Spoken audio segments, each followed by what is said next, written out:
and welcome to the first episode of 2023 MSW Podcast. That is, can't believe we're in another year. This is the fourth year that we've been doing this, right? Because I started 2019, 2020, 21, 2022, right? Yeah? Yes, the show's anniversary is March 20th, if I'm not mistaken, so we're approaching the fourth anniversary.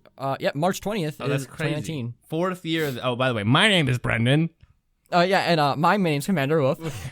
I didn't have any other special things to add to the intro because there's so little content right now. But this is exciting to be breaking into a fourth year of doing this show. I don't know what to make of it. It's just what's happening. I'm excited to be doing it. Again, all continued growth here is going to depend on Gel's continued growth, of which there's been none in about 2 years. I'm just saying. But we're excited to keep going. We love talking about it. So I think we want to focus this show today on preparing for this new year. Because there's going to be, it's like a clean slate every year, basically. We have a whole new set of tournaments that are going to be coming this year, a whole new set of expectations for certain teams because of this past year. And so this is the chance to talk about it and prepare ourselves for what we want to see this year and what we hope JMR can accomplish in this year. Because honestly, 2022 was great, but not much was accomplished as far as building the world of Marvel Sports out from where it was before. So I think this is the time to address some of those more high-level thoughts and see where we want to go here. That being said, I hope your Christmas breaks were all good, New Year's breaks and everything. I think a lot of us are back at school or work now or whatever it is. So this is... how was my break? My break was good. I went snowboarding for the first time. What was this, like last weekend? Last weekend, my friends took me snowboarding. The first time, I'd never done it, of course. So I was just going out there and doing my best. But it was hard. It was really hard. Like, for the first 2 hours, 3 hours, like 3 full hours, I would just get up on the board, like, because your feet are locked in to the board. So both feet are locked into the same board. You somehow figure out how to stand yourself up, and then I would immediately fall every single time. Just immediate, like stand up, fall, stand up, fall, stand up, fall every time. And I was like, this is impossible. But for some reason, after like a few hours, I started to get it, and then I was actually able to like go down hills and stuff. But and like keep balance on the board, and I surprised myself because it's a very subtle movement to keep yourself kind of balanced. You have to you're moving your heels and your toes like up and down a tiny bit. And if you do it too much, you just like dig the board in and you flip over and break your body or whatever. But falling is often, and it's so hard to get used to the balance. And I was a little scared, I'll say, because I thought I was going to like break a wrist or something trying to break my falls. Because you're not supposed to break the falls with the wrist, but it was like so freaking hard not to break my falls with my wrist, because that's what everyone puts their hands out. So, but it was a crazy experience. And I started out on the little bunny hill, just going down, like just feeling it. But then we moved to bigger hills and then I just started getting it. And by the end of the day, I was able to go from the top of the mountain down. You know, I'd fall and stuff, but not like enough where I could actually make it down the whole mountain, which was really cool. Because I like in day one do that. Apparently, that was really good according to my friends. So I was really happy. I learned quite quickly. But I mean, it's something I'd actually want to do again, even though it hurt so much. Like I was sore for like 5 days after, like really sore, and like my whole body was in pain, like everywhere. But it was a ton of fun. It was really a ton of fun, man. I went faster down the hill than the Snowballs did in the Hailfern race. You know, I mean, did they win that? They didn't win that. Who won that? No, they did not. Who won that? Resi. Oh, yes. I remember being like, yes. I literally just watched this, and I was like, yes, the Raspberry Racers won, because I liked them. I voted on them for this year. And they had a nice little pass at the end. They were hung up for a second, and the Mini Maniacs made a mistake right before the end, so they won that.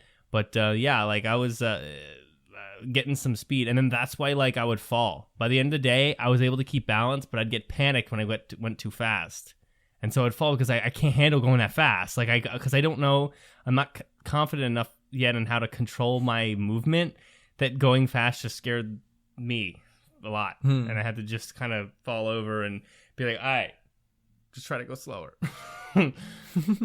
But that's my break. That's my recent life. I'm back in school, blah, blah, blah. Waff, what about you before we marbles? Let's see here. Anything big that happened? I started playing the Great Ace Attorney game, which it's been sounds like a lot of you'd fun. Play. It is, yeah. Like the game came out in 2015 in Japan, but it never got but it never got localized until 2021 finally. So I've been waiting for it for a long time, and I've been enjoying it. I think I'm actually gonna make a video about it once I'm done playing. So yeah, I'm pretty excited about that. Sorry, still just waking up, but dude, that's great. No worries. I've been also doing a lot of gaming, streaming. I've been actually going for my most difficult undertaking in gaming ever in my lifetime, and it's what is it? I think it's the 6th hardest level in the game, and just to do the last third of the level, I've already spent about 70,000 attempts and haven't done it once. It's the last third, and that's 20 seconds of gameplay or less, and I sat there for now 31 streams, 31 sessions of 2-3 hours. And I've grinded. I have not yet done it one single time. And you have to be able to do that often to be able to beat the entire level. So I can't even imagine ever getting there.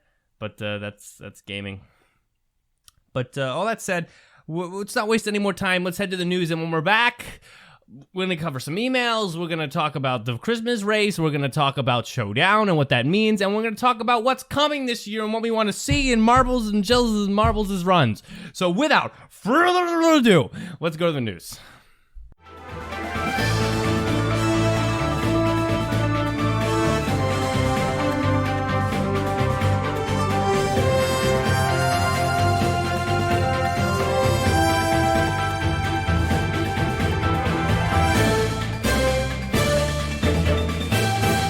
Hello, Marble Sports fans! I'm Commander Wolf here with the Marble Sports Worldwide News. We got a little bit to cover, so let's get right to it. First up, we have the Christmas Marble Race at Hailfern Village. This wonderful wintry race featured every team from the Marble League racing through the Hailfern Village. And by the end, Resi from the Raspberry Racers came in first, followed by Minty Flay from the Minty Maniacs in second, and Cerulean from the Cobalts in third. Moving away from JMR, we have the Adventure Marble League. First up, we have the Fall Series Marbula 1 Championship. As the name suggests, this is a lap-style marble race. And by the end, Lemon Cloud came in third, Iceberg came in second, and Jade came in first. Then we have the Fall Series Uphill Challenge, which ended with Spearmint in third, Galaxy in second, and Steel in first. Next, we have Event 13 of the Team Quadrilla Marble League Season 3 Triathlon. Racing down wooden tracks, hexagons, and even through water, this event ended with Dahlia in third, Poison in second, and Gloom in first. And finally, we have the finale of the JBL Cup Season 2, with Event 20, Lap Race. The event itself ended with Bois taking third, Whirligig taking second, and Cross taking first. However, in the overall standings, the Knights of Night took home the bronze, Team Blood took the silver, and the JBL Cup Season 2 champions taking home the gold are the Whitecaps. Congratulations to these wonderful teams, and best of luck in the next season. Well, that's all for the news. Thank you for listening. I'm Commander Wolf. You are the best fans in the world. Let's kick it on back with the podcast.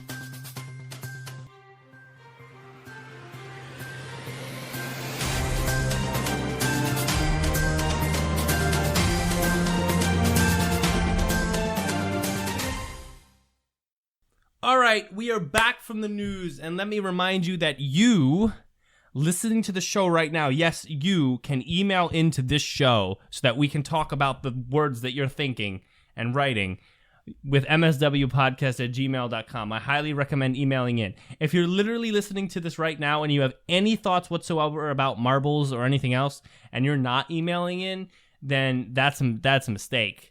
That's a big mistake. You should be emailing in so we can talk to you guys and interact with the people who continue to listen to this show. So, Indeed.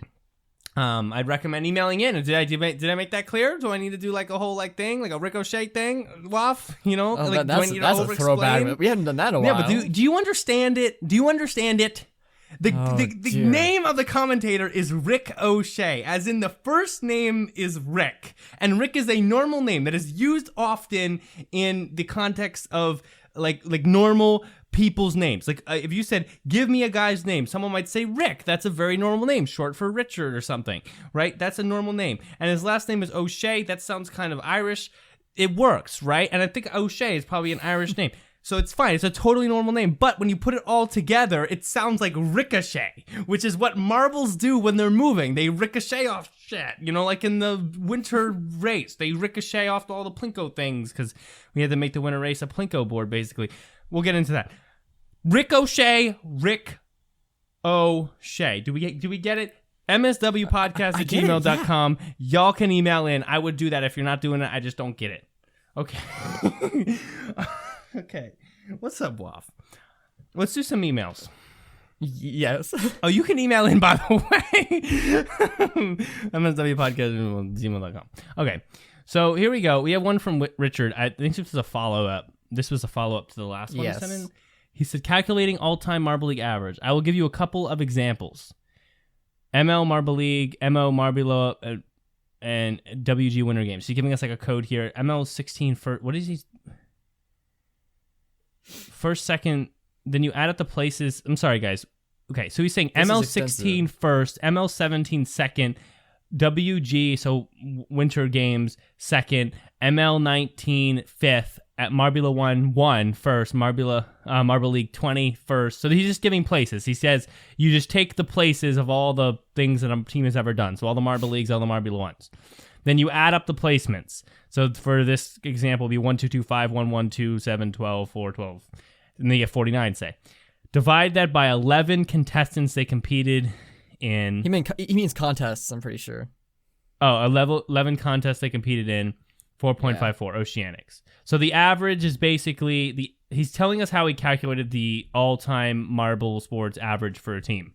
You take all the placements, you add them up, you take the average, basically, of all the places. Yeah. Okay. Oh, and then you divide, if they don't compete in an event, like you don't add, like you do, if they miss the Marbula 1 or something, you only divide by 9 or whatever. So, okay. If a team competes in the Showdown, the ranking for the season are 16 plus Showdown rankings. Example, Oceanic finished 11 in the Showdown 2021, which gave them 27 score for that year. Okay. I don't agree that Showdown should be added into that. It's hard for me even with that massive handicap of adding 16 to it. What do you mean? Well, so like if in Showdown, like for instance, Oceanics were in 2021 Showdown, and so they finished in 11th in Showdown, but they added on 16 for the 16 other contestants in main Marble League on top of that number. So they got a 27 added into their average. So their placement would be a lot lower. Without Showdown? No, a lot lower, I think, with Showdown. I mean, it could be higher with it, but like it doesn't. It's not like it's added. They're not adding in 11. They're adding in 27 for the average. I don't know. My general opinion is that the point of Showdown is that you want to be in Marble League, but you didn't get there, and so you're going through basically a process, a legal process to get back into Marble League. You're only in Showdown for Marble League aspirations for nothing more. And so to count that as a placement, because like think about it like this. You could, in theory, have a higher average if you get first place in Showdown every single year, but never make it to Marble League, than a team who just does bad in Marble League every year, but always makes it. Do you know what I mean? No, because like their average. So the highest that the Oceanics get in Showdown, for instance, would be 17, whereas the worst a person can get in Marble League is 16. Oh, so no! Oh wait, so they don't count you as like first place in Marble. No, like that's what I've been saying. Like they take the place of Showdown and then add 16 on top. Oh, of that. That's what you're trying to say. Okay, I was confused. Yes. Okay, then that's probably fine. Actually, I actually don't mind that then. But thanks, Richard, for that email. This other guy wrote in. This other guy, this is from It's Apple XL101. Awesome. Thanks for writing in. We appreciate it. We got some graphs to look at. Actually, I'm going to go ahead and pull this email up on the Google Chrome because we actually have some interesting graphs here. Yes, Apple was here live last episode, and they were talking about, like, I think you mentioned, like, how you wanted someone to add together, like, the total points of, like, all, like, Marble League and contests and what, and so, like, he kind of came together and made some graphs for us. He said, hey there, I've made a graph of the overall points in all of the main Marble League tournaments from 2016 to 2022. The first two images are the point count before Marble League 2022, and the final two are point count after Marble League 2022. They're in horizontal and vertical format, so you can see it from both angles. Wow, appreciate it. Thank you so much for that. Maybe sometimes later I'll do a graph including the qualifiers. Sorry, I don't know why I had to do that. Showdown and all the side event of Marble League points. After San Marble Rally season sixth finishes, I will send in a graph of the overall points as well from seasons 1 to season 6. Your podcasts are awesome. Keep up the good work. Thank you. Oh, thank you. Your podcast are awesome. Okay, so can you remind me of what I asked for again? Like, I don't understand. I think you wanted to see a statistic for, like, overall placements, total points over all competitions and stuff like that, basically. Like an overall statistic for everything. Oh, I wanted to see first two are images of the point count before ML22 and final two are after. So I wanted to see how ML22 had an effect on this year because of the skewed finishes, right? I wanted to see, okay, ML22 was weird. Right? How did teams overall look before ML 2022? How did they look afterwards? Now, I think I also asked how did teams look before ML 2021 and after, because that was really start of the fulcrum point or whatever I called it. But I think this is fine too. This is good. So if you're not looking at the Chrome, I recommend you look at the Chrome because I'm going to pull up graphs. And you can't see graphs when you're just listening to a recording. It's just impossible. So we're going to go ahead. Can I open this link in new tab? Stop. Wait, open link in new tab. There we go. Nope, it just made a whole new. Yeah, I need it in Chrome. Stop. Oh my word. This is hard, Waff. How do I open this in like a new Chrome tab? That works. That no, but I want to show two things next to each other. Oh well, you'd have to probably download it. And whatever. So we'll just look at this. This is event 16 to 2021. Okay. We're trying to get a sense here. I think, okay, let's compare a few specific teams. Let's look at Savage Speeders. Savage Speeders major lead 817 to 776 over the 766 over the O Rangers before, and then after 2022 985 to 931. So the gap has closed a little bit. No, wait, is it closed? Or is it opened? 985 to 31, so that's 49. Back here it was no, it's closed. It's closed. So the Rangers are slightly closer, but still not a big difference. Let's look before. Let's look at the Pinkies. Pinkies at this point currently and I think 1, 2, 3, 4, 5, 6, 7, 8, 9, 10, 11, 12, 13, 14, 15. 16th place the Pinkies are with 288 points going into 2022. They are now, and this is great, 1, 2, 3, 4, 5, 6, 7, 8, 9, 10, 11, 12, 13. Now they're 14th with 483. Not even that far. Only a few points, by the way, from the Mini Maniacs, Chocolatiers, Team Momo, and even the Thunderbolts. So the Pinkies jumped up 2 places just because of one Marble League event. And you might say, like, you might say something along the lines of, well, that's not that much, right? It's just 2 places advancement. But when you're talking the overall forever status from every Marble League, if you can jump 2 places from one Marble League, that's a pretty good spread, I'd say. Because, it's really hard to even jump 1. I mean, think about how much your Rangers have to do to just even catch up to the Savage Speeders. And they'd not be able to do it easily in one Marble League. So yeah, I have to say, yeah, go ahead. What's crazy is like the Cobalts, like they have only managed to make 20 points over like their entire career. They suck. Which is like that's insane to think about. I don't You know? understand. I don't understand how a team that's like, and then I don't know how we sing their praises. Then why are we so excited about the Cobalts when Because they did, aside from this year, they did good they in did Showdown. good? What? I repeatedly. mean, but Showdown doesn't matter. When you look at a graph like this, I think it's very clear that we need to stop playing Showdown up so much. Everyone comes in here in the chat and they're like, "Oh my God, Showdown! Yes, I know it's a little easier, but these are Marble League teams.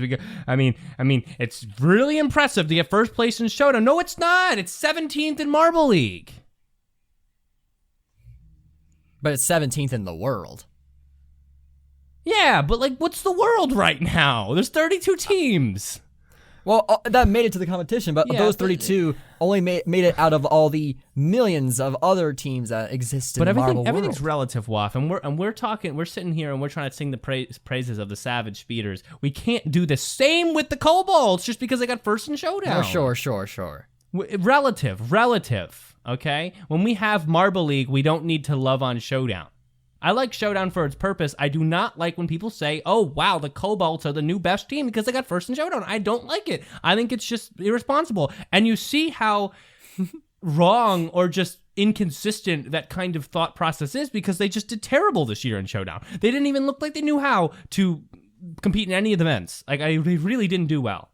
So, I mean, I tend to not get worked up over the Cobalts. I just don't. What else do we got here? Let's look here. Rangers, again, they caught up a little bit to the Speeders. They created more gap with the Raspberry Racers. I mean, really, they did. Raspberry Racers jumped like the whole 100 points, and they're still just well behind the Rangers right now. But they are in third now. They overtook the ML Yellow. And again, Raspberry Racers don't have nearly as many years as the other ones. Like I think they only joined in 2018 or 19.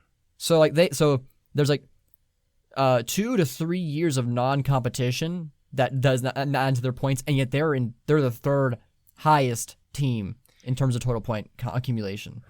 Yeah, and that I think that's impressive, and I think that here's something to think about. Often when we assess, because we'll sit down here and talk about teams and how teams want to do and what kind of teams, what teams are saying, like going into a year of Marble Sports. And we always say like, oh, a team wants to get a gold medal. A team wants to win a tournament. A team wants to, podium or whatever it is. Just very simple, short-term tournament-based goals, which they do. Every team wants to podium, medal, tournament, blah, blah, blah. But I think we forget sometimes that in the world of Marble Sports, this graph right here, and actually really this graph with the totals, this graph right here is in probably of equal, if not more importance, to a Marble Sports team. Do you think the Cobalts are happy with 2 Showdown wins but 20 points?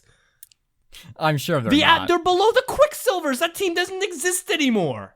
The Quicksilvers only competed once, if not mistaken, right? You will never see a Quicksilver Marble again, or at least not in the foreseeable future. And that team is basically dead. That team is probably done, like, honestly, the practice marbles that they use to demonstrate each event at the beginning of each set now, to probably have more points than the Quicksilvers.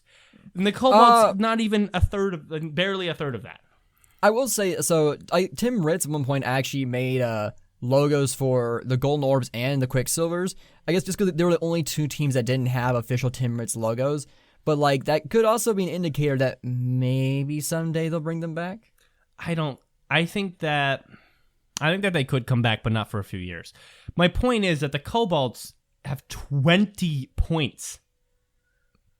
Look at this. They have 985, the Savage Speeders. I think to ever see the Cobalts, in the history of Marble Sports, to ever see the Cobalts in the top 3 would be the most unbelievable thing I can imagine. But I think teams care about this graph. I think teams look year to year and care about this graph. I think the Savage Speeders, even if they have a tough year here and there, or the Rangers who have been not super stellar lately, they get to look at this graph and be like, yeah, we don't have to be super upset. We don't have to be super angry about it. If I can say I am top 2 overall Marble League performers ever and of all time, then I don't have to really worry about every single individual performance. And do I think they don't? No, they do. But like they have this graph. And that's how we remind ourselves that the Savage Speeders are the best team in marble sports. By far. Because you throw Marbula 1 in there and the Orangers really don't look that good. I don't know. But I know the Speeders haven't been great with that lately either. So they'd have a little tail off in Season 3. But I think that any movement on this graph is important. I don't know necessarily in role play what, there's so many different ways to represent overall information. You could represent average placement. You could represent total points. You can do it with Marbula 1. You can do it without Marbula 1. You can add in the Winter Marble games. You can add in Marble Maniacs. You can add in the Amazing Marble Race. You can take away the Hubalino Amazing Marble. You can do so many things. But this is a very simple, right here, we have a very simple representation. We have just Marble League. Right? Just Marble League. There's no playing around here. It is just the representation of only Marble League. There's nothing else added. There's not even a little Amazing Marble Race. It is just Marble League. This graph exists in the roleplay. If any overall graph exists in the roleplay universe, this one does, because this one started years before any of the other competitions. Sand Marble Rally doesn't affect this team, so we can't use that. So this graph is extremely important. Apple Man, what's his name? It's Apple. Make these yearly, because these are very important for us to be updated on. So when the Raspberry Racers are now in third place overall, they're really happy about that, even though they didn't win this year. Mm-hmm. The Cobalt's not budging and having 20 points and can't even get over a team that doesn't exist. I mean, they're not happy about that. Let's look at a few other teams that might be interesting. Balls of Chaos. Balls of Chaos, who are, I believe, here in 14th. Before 20, now they've dropped. They dropped to 15th. They are 7. They dropped 3 places. Yeah. I can guarantee you the Balls of Chaos are more upset about this 3-place drop than they are about losing this, getting last place in this individual Marble League. I can guarantee it. The Balls of Chaos do not want to be next to the Limers on the board. Yeah, speaking of which, the Gliding Glaciers and Bumblebees, teams that have a lot less experience, are about to overtake the Limers. Yeah, I'm counting here. Gliding Glaciers bumped up how many? 1, 2, 3, 4, 5, 6, 7, 8, 9. 2 places. They bumped up 2 places. They're almost in front of the Limers. The Gliding Glaciers just started, and that's a team that's interesting. I think one of the toughest parts about a graph like this is, of course, we're not weighted to how many years a team has actually been in. I think there's validity to this graph because it's respect for it's just a simple numerical addition. It's a respect for teams who've been here longer. What does it mean? Because you give credit in this way to teams who've been here longer. Because to be here longer, you have to, first of all, make it every year. You have to get points every year. The Cobalts have been here forever, and they have 20 points. So it's not unfair to have a graph like this.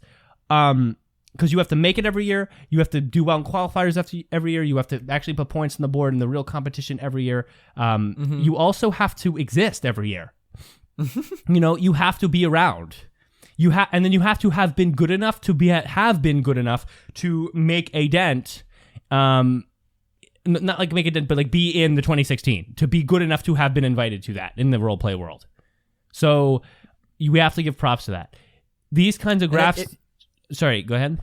I was just saying, if you want to go even further, technically speaking, they're not the worst because the Team Plasma and the Golden Orbs did compete in qualifiers and never made it, so they have 0 points. Well, yeah, but they don't even get to be on this graph then. Yeah. And I'm guarantee you, Solar Flares has 0 too. Oh, the Solar Flares do have 0. Wait, and the Turtle Sliders, where are they? They have 0. I guess they also have 0. They haven't made it, have they? Yeah, no. they have 0 too. But when you think about zeros, don't you really put zeros off the board? Don't you really say, well, zeros don't even, they're basically not even teams yet? It depends on who makes the graph, really. Yeah. But I think this graph should be accompanied by a weighted graph that somehow weights it so it understands, year by year, who's the best. The best average score in a single year. So it gives, I don't know. Ooh, Apple makes a good point. They didn't actually scale 2016's point scale to be more modern. So I don't think you should. You don't think you should? Why? Why do that? Because maybe you should. Like, I think having both versions is always interesting to see. I think that for the official version that in roleplay marbles would be looking at, you'd want to scale 2016, because you want it to be absolutely fair.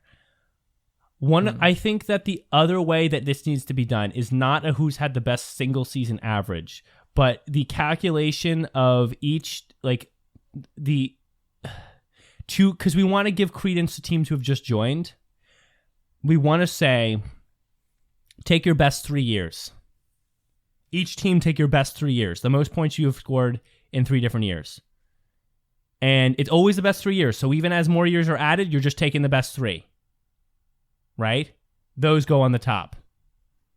Mm-hmm. Those take over. Those are on the graph. Why? Because that gives recognition to newer teams.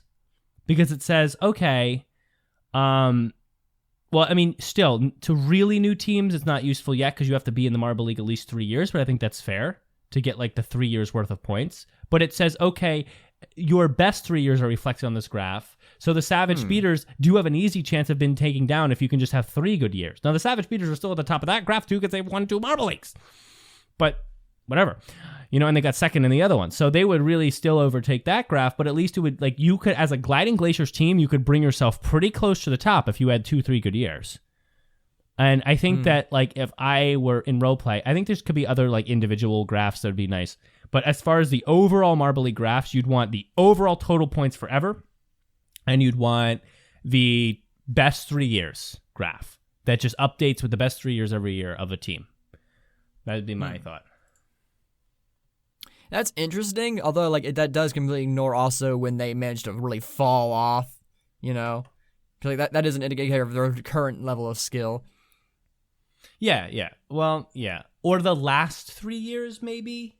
Instead of the best 3 years, the last 3 years? That one, I like that. The last 3 years, because that's usually the most indicative of a team's current standing, I would say. I like that. Yeah. Because, like, I feel like then because that's just a current thing. So, like, teams can see how am I doing lately and how have I done forever. So you build a legacy, and then you build an understanding of your current performance. Savage Speeders may not be number one in the top last 3 years. Yeah, like I'm taking a little bit of an idea from Akinon's messages here. But, like, also you could like weight each year. So like the most recent year holds the most weight in the average. And then then year 2 has a little bit less, and then year 3 has a little bit less to indicate like how more recent performances usually are an indication of a team's current standing and skill. I tend to lean away with that. I don't actually like that. You don't like that? Believe it or not, you might think that I'd like that, right? You might think that like that would make sense, but I honestly did actually. I would not like that at all, because and I always surprise you, Waff. Sometimes Waff will give an idea that he's like, I know Marvel's gonna like this, and I'm like, yeah, you know what? I hate it. No, I'm just kidding. But like, I don't like it for this reason.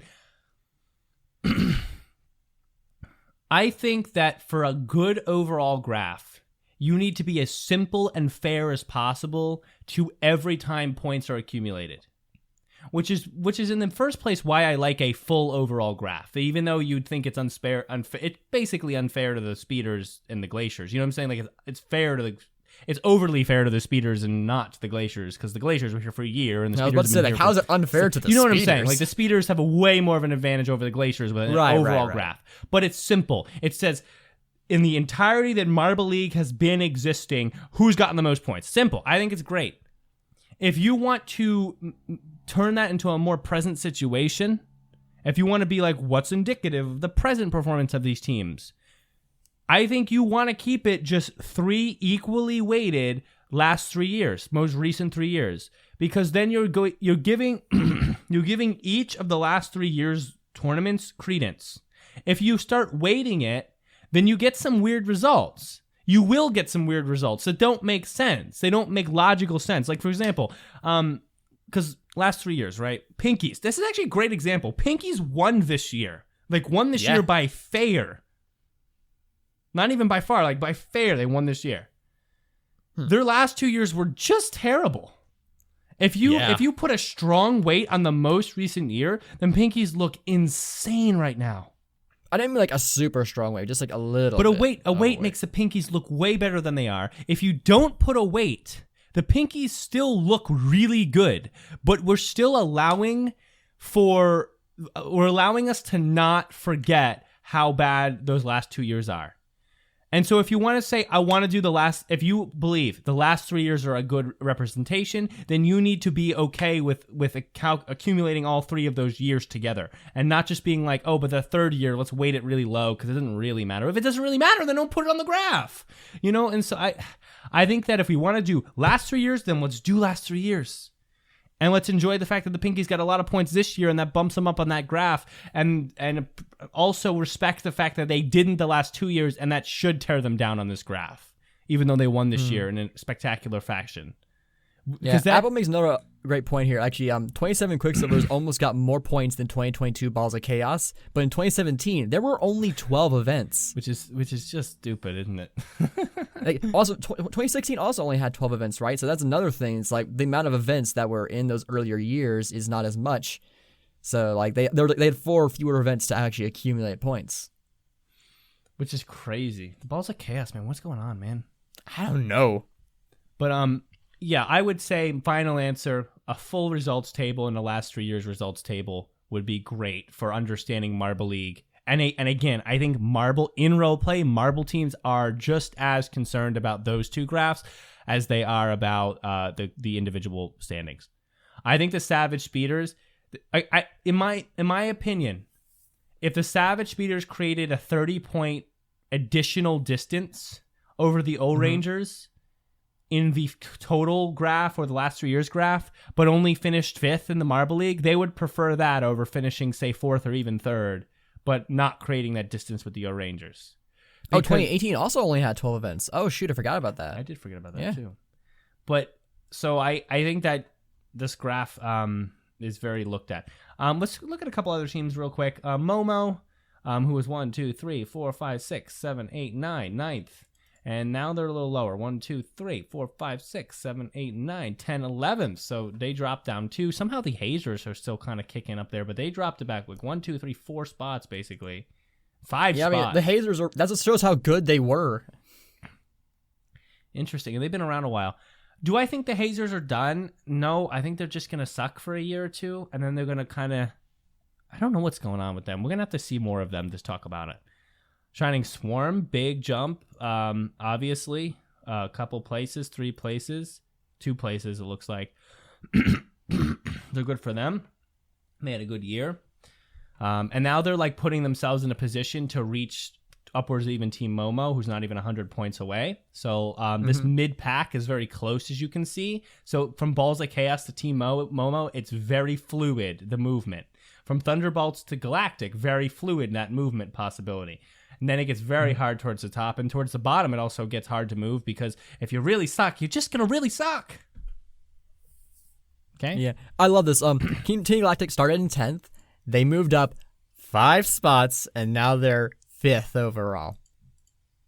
I love it. Oh, right, because they had such a year. Do you see the fluidity in this kind of upper mid-pack?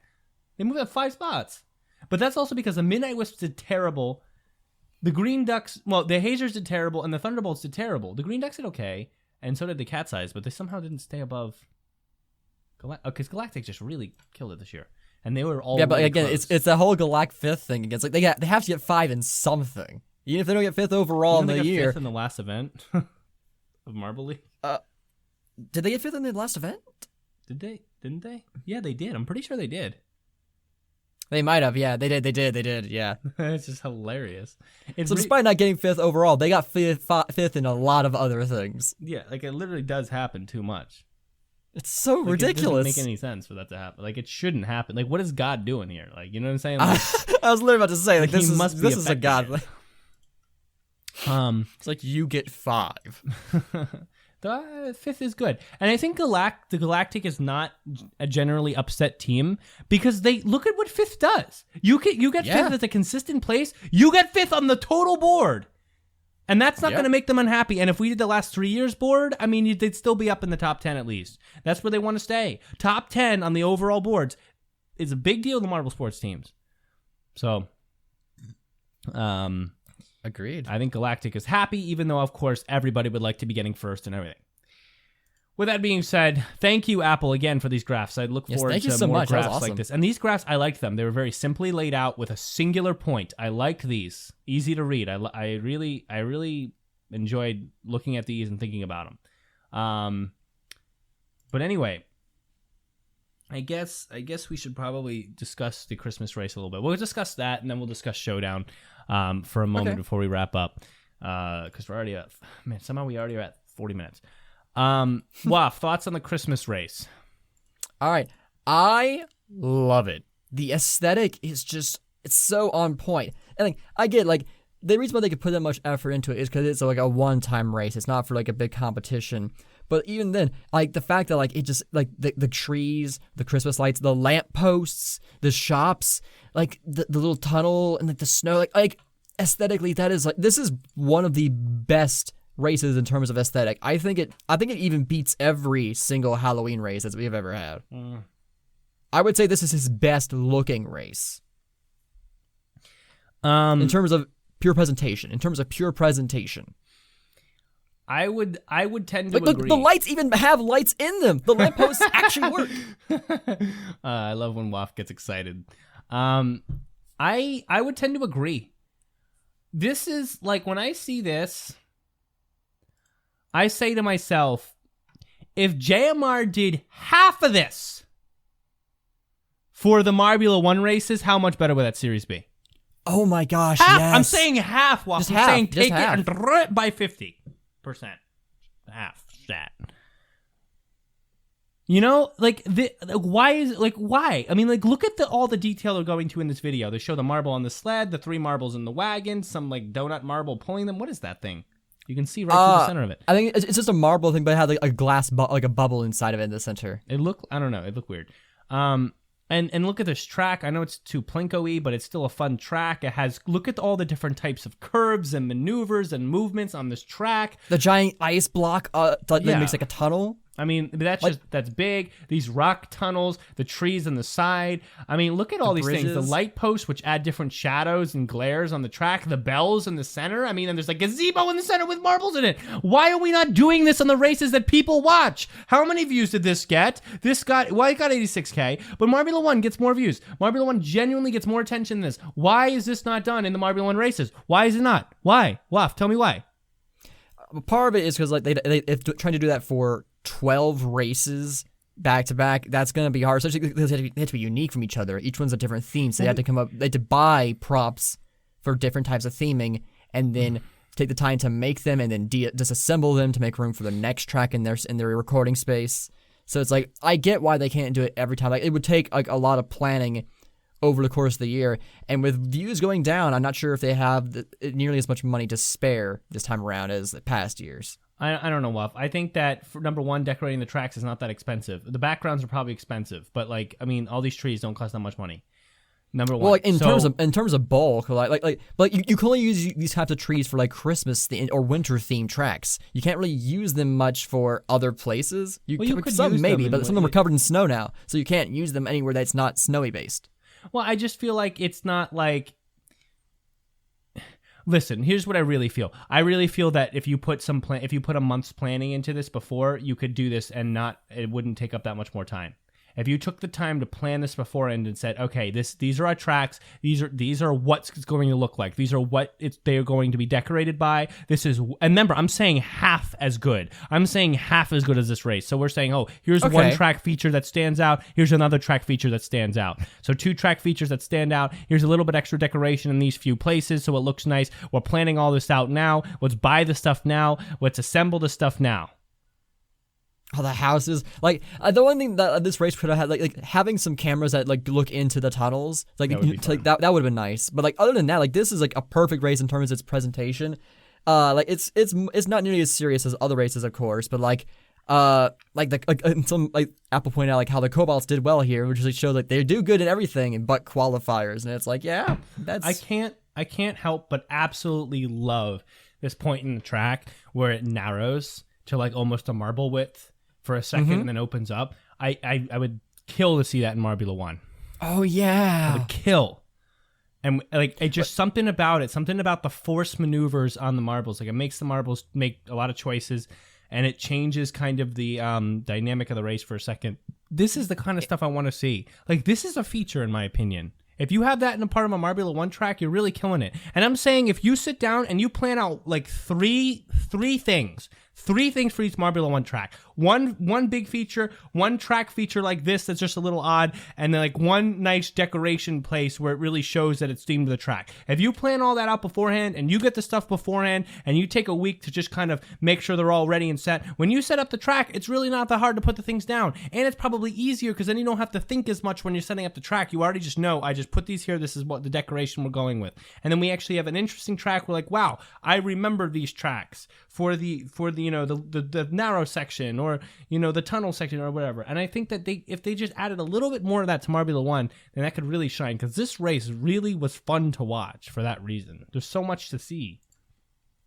Yeah, I think that maybe it's possible that maybe they built this track on top of the Marbula 1 tracks, but like those narrowing sections, like they're doing something to actually have variety and variance in the track with in Formula 1, obviously that usually doesn't happen, but like this is marble sports. We don't need to constrain ourselves to those limitations. You can be more creative. Like you already do things like glass bridges and ice tracks. Why not have varying widths in the track?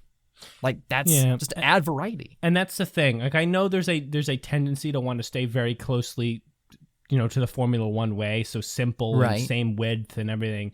But I think that because this is marble sports and this is not Formula 1, I think the idea of a Marbula 1's cool, but it only really stands out when there's like the added changes, you know, when there's the added features that really I'm like, oh wow, you wouldn't see that in Formula 1, and it's breaking trend a little bit.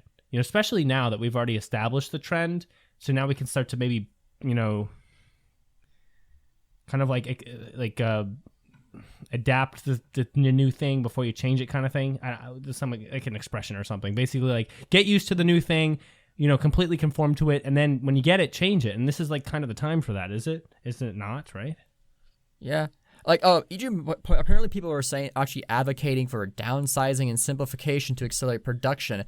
I don't know who you're saying this, like, so I can't, like, this would be a massive assumption on my part, but like, I get, like, from what I've seen from the marble base and stuff, a lot of it is a lot of new kids coming in, and the marble base is usually the most vocal part of the fan base, so I feel like maybe it's like a bunch of new kids who are just simply enjoy the marbles racing and don't really feel like they need these other aesthetic things. As an adult, I really love these additional flares and touches to it, because to me it adds to the atmosphere of it. Like I've seen so many, like even before this podcast, I have watched so many marble races that the appeal of just watching a marble race down a track is almost non-existent for me anymore. I need something else to make it as entertaining. Oh my God! I've seen too many.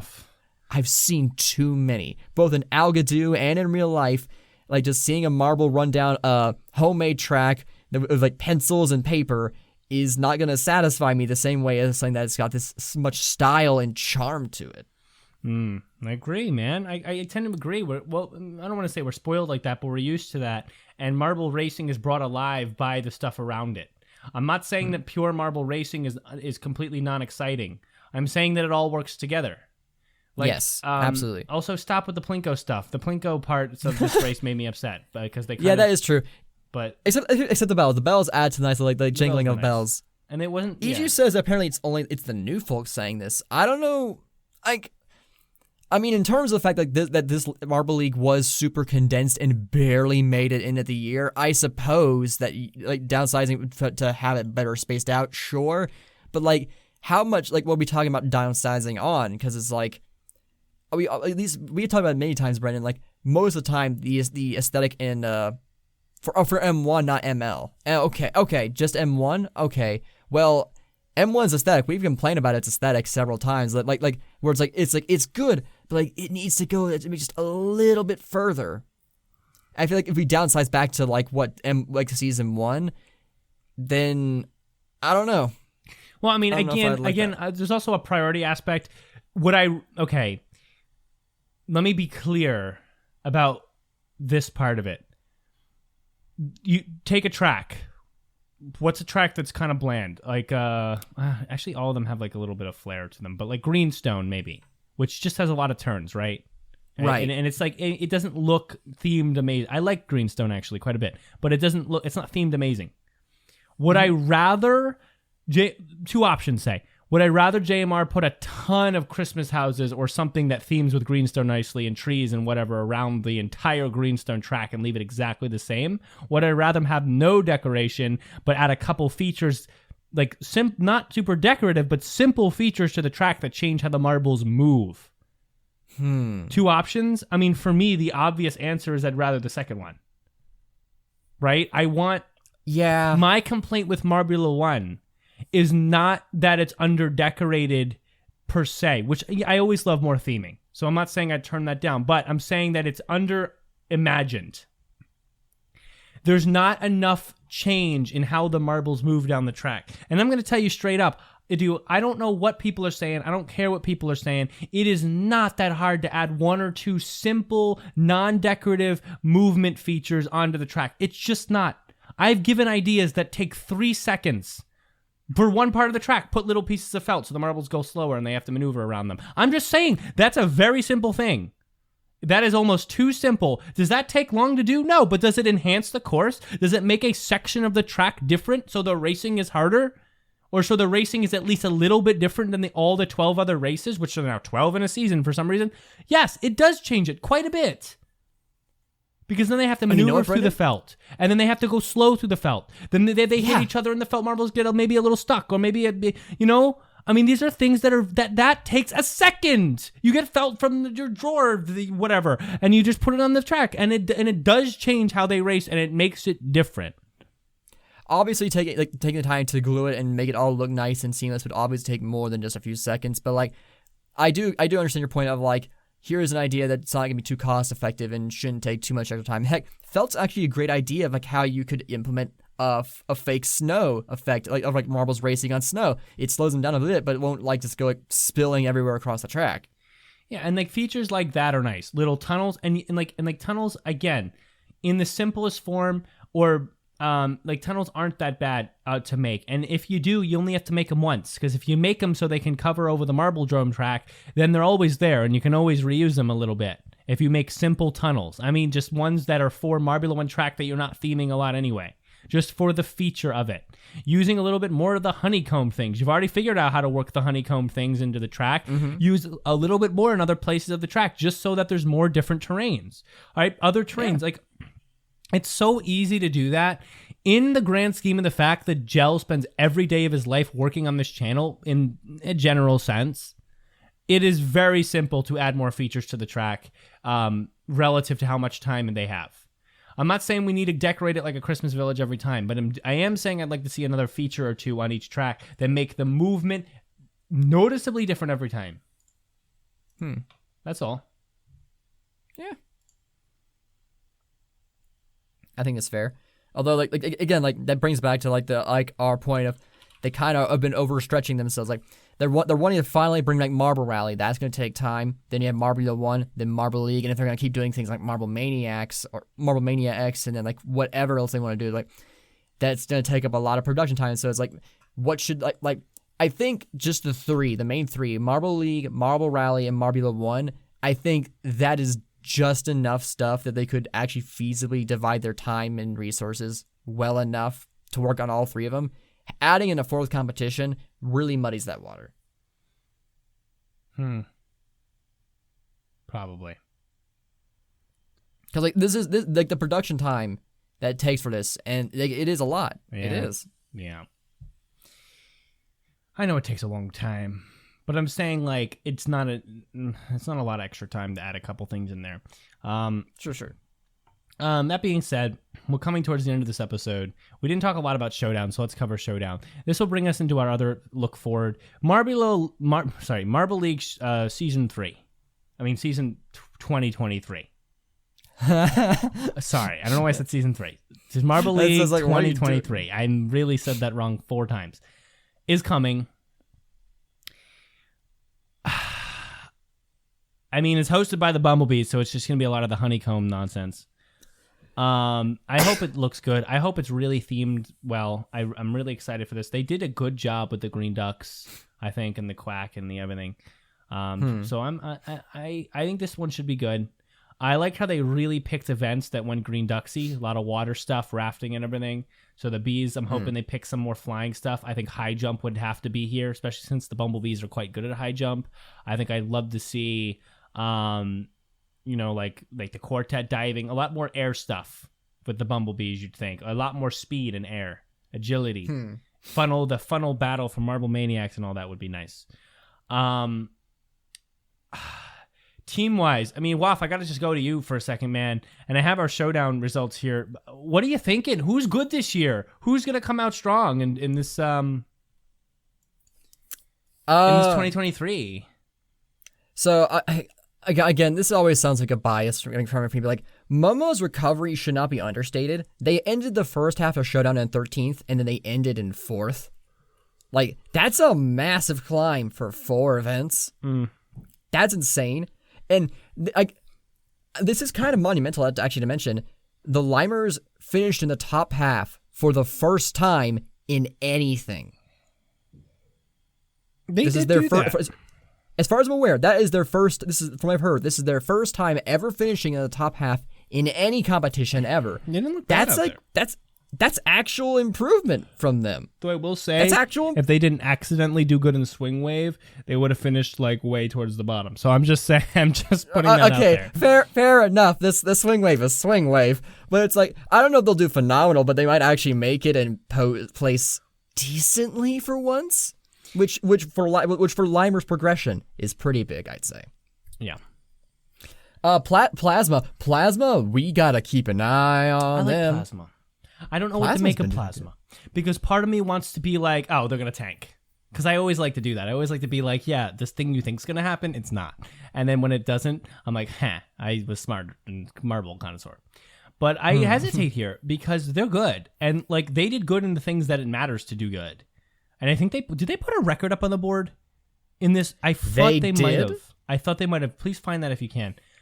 But like they did well in the relay, they did well in sprint, they did well in like racing, they did well in funnel endurance. I mean, these are core events, and it's hard for me to get out of this one as far as wanting to condemn them. They also won swing wave, and I don't care at all.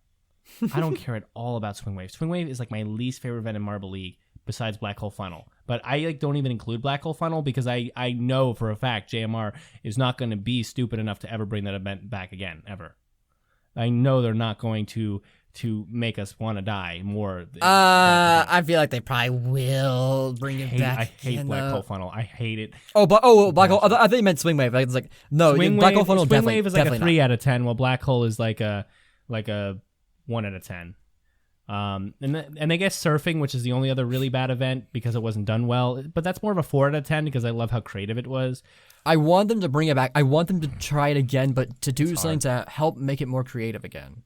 They could do it. They could do it better. Or to make it work, I should say, not creative. It's already creative. Make it actually work. Admittedly, that is very hard to do. Like without the only thing I think of is maybe like something more like the bobsled, where like it keeps them more encased, so it's harder to bounce out and fall over, so they can actually try and float across more. But like that's gonna take some like fine tuning, trial and error to make something that's buoyant and can keep a marble afloat, you know? Yeah. I mean, that's going to be difficult, but I'd love to see it. Yeah. And I know I know Melikis is not really working with them anymore, and he was the one who came up with the raft thing, so they might need some other people. Actually, the rafts? I don't know if he, I know he designed the whole thing. I'm pretty sure he did the whole thing. Oh, yeah, he did. That's right. And Hershey made the bobsleds. Okay, yeah. So maybe they can call on Hershey, but Hershey's kind of MIA too now. He's kind of moved on. Well, also Hershey's relations with Dion. Oh, yeah, they're shit. I forgot. Yeah. Okay. Yeah, so, that ain't happening. Yeah. Team Plasma, don't forget about them. I think they will qualify for Marble League. I think they will. I'm just gonna put it out there. Yes. Oh, can you write some? I'm gonna make some bold predictions at the top of 2023. Ooh, okay. I just want you to write these down because we're gonna come back to them and make a note. And you're like at some point to come back to these. I think Team Plasma is going to qualify for this year's Marble League. I think they will. I think Team Momo is. I think Limers are going to qualify this year. I really do. I think they're going to barely eke in. I think they're going to get in. I I can't really say anything about anybody. I can't really say anything about the Black Jacks. I just don't. I'm not feeling the Black Yaks. The Black Yak, Super Yak. But I can't. I want to say if I feel like I should say something, but I can't. The Wolfpack did surprisingly well for a new team, but they're kind of mid, so I'm not really sure how to feel about them. Yeah, I don't know about the Wolfpack. They did really well in water race and 5 meter sprint, which I'm happy about. But I mean, like 2 in climbing, 5 in final endurance, 3 in relay. Their teamwork is not very good. Sand rally pretty bad as well. Again, I don't care about swing wave. But like the Limers who did well in swing wave, but they did well in sprint. They got 4th in sprint, and they did upper mid pack in climbing and sand rally. So they're around and they're consistent, even though they're not the best. I just Wolfpack, it's hard because there's such low numbers in a lot of things. Plasma just kills it. Blackjacks, I mean, Blackjacks are still good. I don't know, for some reason I'm not feeling them. I don't know. So those are the hot takes there. If I want to talk about actual, there's not much more to say about the Showdown teams. I think the Showdown events were fun. I think the 8 events is great and everything. The Cobalts are just awful. But there's not. Did you have anything else you wanted to mention about Showdown? I didn't really see anything that was like blowing me away. Yeah, in terms of blowing away, yeah, not really. The Purple Rockets, besides like the team. Purple Rockets, you kind of mentioned a bit. Purple Rockets, considering their performance in Marble Maniacs or Mania, I think it's Mania X, right? Yeah, but Marble Maniacs is so different, and the Purple Rockets are overrated. Yeah, I guess, like, it was a shorter competition. It's very different from Nora, so, like, well, I don't know. They're still gonna have a chance to try and qualify. The Jungle Jumpers barely eked it out, and they got no medals, which is impressive, I should say, I guess. But like, the Jumpers are probably never gonna. I don't know. It's so sad. But you think so? Plasma, Momo, and Limers, you're saying are definitely gonna make it. Yeah, or qualify. Yeah, they'll qualify. Gotcha. Let's talk about the real standings here. Pinkies. Everyone's gonna ask, what are the Pinkies doing next year? Everyone's gonna put that question out Marble League wise. I know there's some probably people want to hear Marble 1 predictions, but I think we'll put those off for now because Marble League's just more important. In my opinion, that's just my opinion. Pinkies, and this is hard because they're not going to win next year. They're not going to win 2 Marble Leagues in a row. This is not going to happen. I think there's a lot of times where they got lucky. I don't want to throw that out there, but I really think there's a lot of times where it's like, okay, it really seemed like they just got a lucky kind of moment. You know, like funnel endurance or elimination race just happened to just be in the right place, right time thing instead of like they're consistent. Like, I don't know. And so this is hard. They didn't do well in the relay, so if there's more team-based thing in the Bumblebees, I'd worry. Triathlon was garbage for them. Aquathlon, again, a team event. They did not do well in collision, not the best performance. Teams, not good. Climbing, at least half the team, not good. I mean, their team stuff was not impressive. They did do well in the rafting, which is team-based, but it's also it's very different than like your average, like we're all rolling together. Where's the block push? Block push, again, not great. So the teams is lacking. All their big medals, I think, were individuals. Elimination, domino bowling. I guess swing wave is team, but again, I hate swing wave. Water race, 5 meter hurdles. So at least there's a couple team events they did well in, but there's a lot they didn't. So like I seeing that, I'm trying to pull that out of here, but I think they're not going to win next year. I know they're not going to win next year. Yeah. I don't know where I put them, though. Waf, any thoughts? Mellow Yellow would probably do good just because, again, the alternating year thing. That's all I can really say. I don't really... I'm going to reserve my judgments, I think, for qualifiers. Because, it's all... You never know. Like, you always get something surprising. EG mentions, like, do you want to like discuss like the crazy sand rally that decided the ending of Showdown? I don't remember it well enough to discuss it well. Admittedly, I don't either. I was trying to rewatch. I just don't. I don't get as worked up over Showdown because like So I don't like input that. If that was like a Marble League thing, like a real event, I probably would analyze it, but I'm just not. I Showdown is kind of like it's. I like watching it, but it's just like a process to get us to Marble League. So I just tend not to go get as emotionally invested. I mean, I figured that maybe you would because, like, your favorite team, the Limers, is there, so it's like Yes, I wanted them to get in. As long as they qualify, I'm fine. That's basically it. Okay. Team hot take. I think Team Galactic will top 5 again. That will happen this year. I can see it happening a mile away. Another hot take. I think Shining Swarm. I think they're going to be a bottom half team this year. That's also my thought. Shining Swarm bottom half. Team Galactic, we're going to get a top 5. Pinkies, I see Pinkies.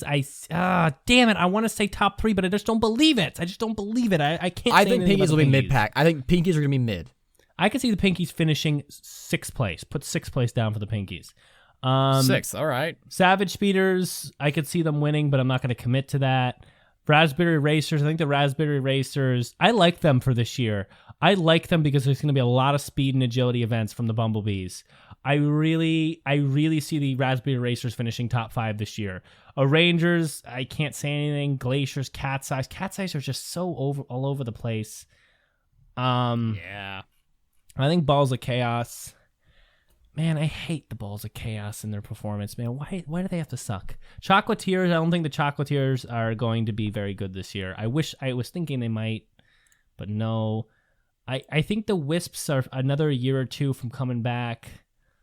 Gliding Glaciers, I think, are going to continue to stay upper mid-pack.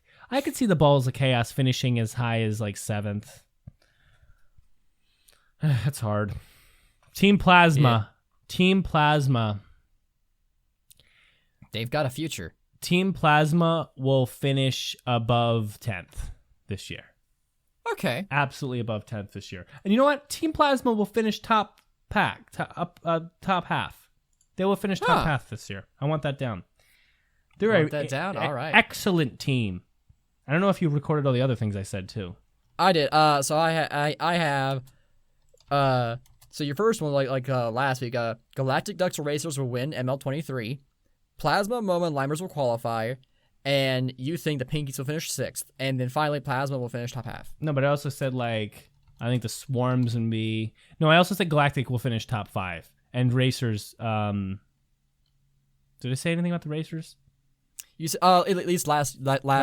So Galactic Ducks Racers will finish win 23. I think Galactic and Racers will finish top 5, so put that down. I don't know about the Speeders. I'm worried about the Speeders. I don't know. I feel like the Speeders are just I can't say they're going to finish on the podium this year, even though I think they'll be good. I don't know. The Speeders they're just doing their thing, man. Like, I mean, what do they have? They are. And the Rangers, will they ever three-peat? Do you think they'll ever three-peat? Yeah, they're going to three-peat, but not. Yeah, at some point. They could three-peat this year. I don't think they'll three-peat this year. They'll three-peat like 2025.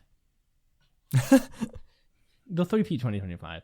And I think that I could see a 2025, 2026, three-peat, four-peat, first team to go back-to-back. Huh. I could see that for the Speeders. They are the team of firsts. They're the team of firsts. I could see that I could see them winning Marbula 1 in Season 5. I don't think they're ready this year. I think if they put Team Plasma in Marbula 1, then we're going to have a very different Marbula 1. So we'll see how that goes. That's going to wrap up my opinions. Anything from you, Waff, before we just end? No, I don't got anything else. I think we're good. All right. Well, I mean, that's going to do it. I mean, just throwing a lot of ideas out there. Hopefully, as content comes out, we'll have more interesting things to say. Black X. I did say that. Yeah, like Marble Rally is coming up. There's the Havesh 5 collaboration. But there's no determined date, so we might be gone for a bit. I'm gonna look into maybe getting a guest on the show. Like we have some two requested guests who are still on the list to come on. So I'll see if maybe we reach out to them and work out a schedule if we can. And so we might have an episode next week or the next 2 weeks or something. But more likely we'll probably have some breaks here, and I'll let you know in the community tabs and all that stuff to keep you updated. Yeah. So all that's gonna happen. I'm not ready yet to make a bold winners prediction on Marbula One on Marble League as much as I want to. That's kind of crazy to do that now because I don't feel it. I really think Galactic could win this year. I really do. I really, really, really do. But I can't commit to that because I feel like you have a lot of players still involved. You have Pinkies involved. You have Raspberry Racers involved. You have the Savage Speeders are involved. They're involved. You can't say they're not involved. They're involved. You can't say they're not. They're still there. They're pretty involved, yes. Green Ducks are involved. I can't say the Green Ducks aren't going to win. I can't say for sure the Green Ducks aren't going to win. I can't say the Team Plasma's not going to win this year. The Green Ducks, what do they get? Second on their rookie year? Yeah. And Team Plasma is putting a better consistency in numbers than Green Ducks did. At least in Showdown. I can't say the O'Rangers won't have a good year as much as I don't think they're going to for another couple. Let's end the show, Wolf. Take us out. Yeah, all right. Roll on, Marble sports fans, into a new year.